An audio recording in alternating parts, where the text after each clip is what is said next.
Please help me welcome the next mayor of the city of Ferndale, my little brother Gary.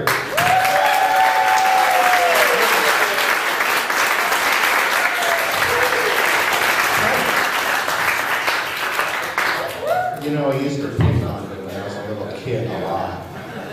And I stole his clothes, and then he got mad. And there's still a door in our house that has like a big hole in it where, because I could sit on this side and brace my door closed, and then my brother punched it. So he's not that nice of a guy. So I'm Gary. I want you people to help me be the next mayor.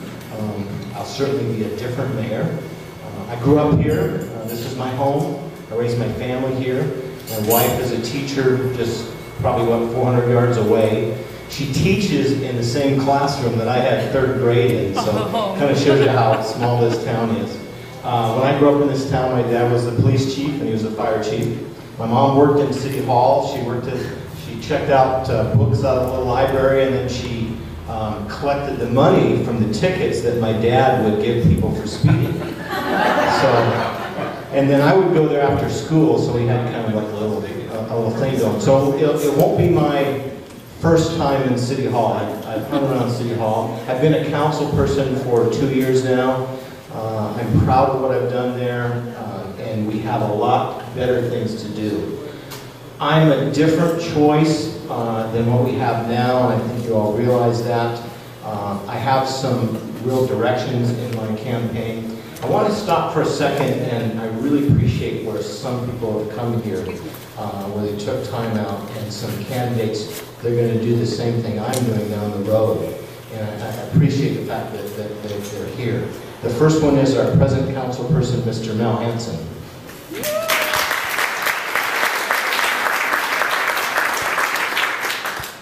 Boy, Mel took me under his wing, and he's probably tired of me calling up and asking dumb questions. Well, what about this and what about that? But he's been a very good friend, and I really appreciate it.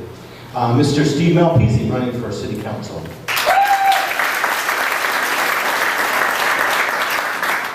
Steve kind of jumped in and at our community visioning session and took over our CCA and has done a ton of work and put in a lot of hours for Ferndale, and it really should be appreciated. And then we have one more candidate. Lloyd Zimmerman is right there. I think everybody knows Lloyd. Great job. And I think he stayed here, Mr. Bob Cecil, our Public Works Director. Thank you. So let's talk about, why am I doing this and why would I do something like this? I care about Ferndale. I care about the direction we're going. I'm going to be a type of mayor that you can call, that you can talk to. It's a really important thing is I've sat through council meetings, and I really enjoy it when citizens come to a council meeting, and you should be able to walk up to that podium at a council meeting and feel welcome. We should value your opinion. And the first face you see after November, in January 1st of 2008, this is what you're going to see when you walk to the podium, unlike now.